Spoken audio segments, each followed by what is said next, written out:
بەهۆی نەبوونی ڕێکار و ڕێوشوێنی تۆکمە بۆ پێدانی دەرمان بە نەخۆش لەلایەن بەشێک لە پزیشکانەوە یاخود کڕین و بەدەستخستنی لەلایەن هاوڵاتیان خۆیانەوە چەندین گرفت و کاریگەری نەرێنی دروست کردووە.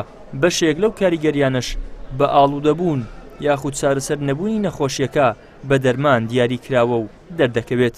لەو دەرمانانە بەکارهێنانێکی زۆر زیاد لە پێویست لە کوردستان و لە عێراق بەگشتی بەدی دەکرێت و بەکارهێنانی لەلایەن نەخۆش و هەروەها لەلایەن دکتۆریش بە شێوەیە کەەوە زیاتر لەوەی کە پێویستە لە بۆ نەخۆش.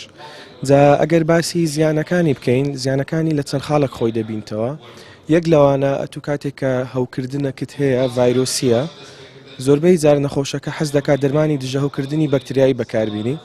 جا ئەو قەناعەتە دەگەڕێتەوە بۆ ناهۆشیاری نەخۆش کە فکرەی نییە لەسەر دەرمانەکان، یعنی معلوماتێکی تەواوی نییە کە ئەو دەرمانە چۆن ئیش دەکات، سوودی چیا، زیانی چیا و لە بۆ چ بەکاردێ. هەر کاتێک ئەوەی جێلێ بۆ ئیلتیهاباتی هەبوو هەوکردنی هەبوو بچی دەبی حەبی بخوا.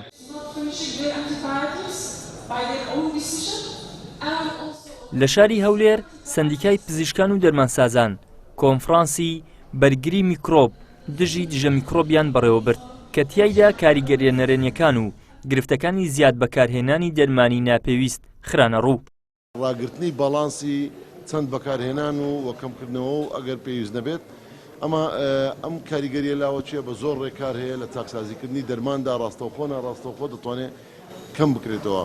بۆ یەکەمین جارە لە هەرێمی کوردستان ئەم کۆنفرانسە زانستی ئەنجام دەدەین لە ماوەی 2 ڕۆژە دەستیان پێ کردووە و بەردەوام دەبێت ڕاستپاردە و دەرەنجامەکانی ئەم کۆنفرانسە دەبێتە بنەمای هەم یاسایی هەم جێبەجێکاری و ڕێکاری توندوتۆڵکردنی بەکارهێنانی دەرمان لە هەرێمی کوردستاندا. لە ماوەکانی ڕابردوودا بەشێک لە نەخۆشان سکاڵای حاڵی خۆیان بەوە دەکرد کەوا لەلایەن پزیشکانەوە دەرمانی زیادیان بۆ دەنووسرێت. لەو ڕۆژەوە زۆر جاران تەنها بیر لە ڕوودارایەکەی کراوەتەوە لە کاتێکدا بەپێی ئامارێکی ڕێکخراوی خۆراک و دەرمانی ئەمریکی تەنها لە نێوانی ساڵانی 1998 تاکو 2003 زۆر بەکارهێنانی پاراستیمۆڵ بۆ کەمکردنەوەی ئازار و تا هۆکاری سەرەکی شکستهێنانی توندی جگەر بووە. ئەمە جگەلەوەی بەپێی ئامارێکی پێشتر پاراستیمۆڵ پەیوەندی بە زیادبوونی مەترسی توشبوون بە هەندێک جۆری نەخۆشی شێر پەنجەی خوێنەوە هەیە. ئیدریس محەممەد، کەناڵی ئاسمانی پەیام، هەولێر.